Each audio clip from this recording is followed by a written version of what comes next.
Yang mulia, saudara ahli, saya mau bertanya pada ahli ini, apakah pasal 340 pembunuhan berencana persidangannya terbuka atau tertutup?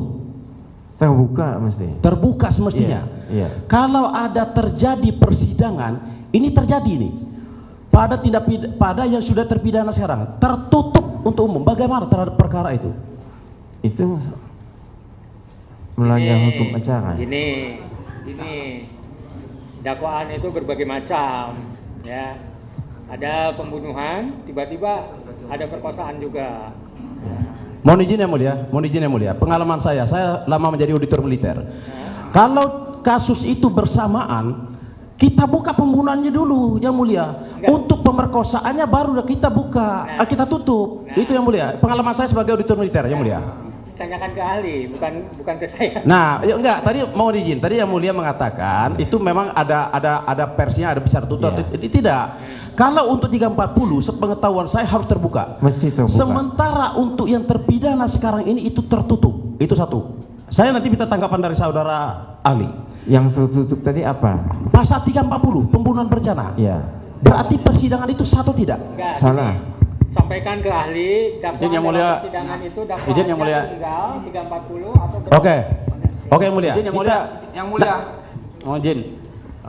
Saya rasa pemohon itu tidak ada relevansinya dengan penetapan praper ini dan. Oh, mohon izin yang mulia. Ini ada hubungan sama perkara klien kami. Sebentar. Pokoknya kita akan mencatat apa yang terjadi di persidangan, nanti terkait dengan relevansi atau tidak relevansi dalam putusan. Siap. Kalau Sangat dalam bijaksana. putusan tidak relevansi kita singkirkan. Siap, yang mulia bijaksana. Siap.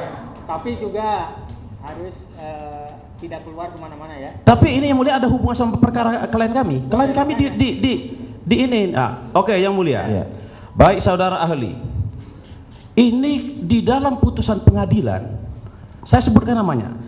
Waktu malam tanggal 27 Agustus 2016, saudara Andi meminum minuman keras. Setelah itu dia menceritakan kalau mereka ada masalah sama geng motor Ektesi. Nah, ini yang saya tanyakan di sini, yang ini saudara saksi. Apakah kedua orang yang menjadi motor dalam kasus ini oleh Polda dikatakan fiktif? Izin majelis hakim, izin yang mulia. Kaitan untuk ahli Atau orang? yang ditanyakan kaitan masalah undang-undang beracara. Demikian ahli. Mohon izin yang mulia. Gimana pertanyaannya? Ya, ini ada hubungan sama klien kami. Karena di dalam DPO itu adalah Peggy alias Peron. Sementara klien kami Peggy Setiawan. Peggy Setiawan dijadikan tersangka dalam perkara ini, itu loh.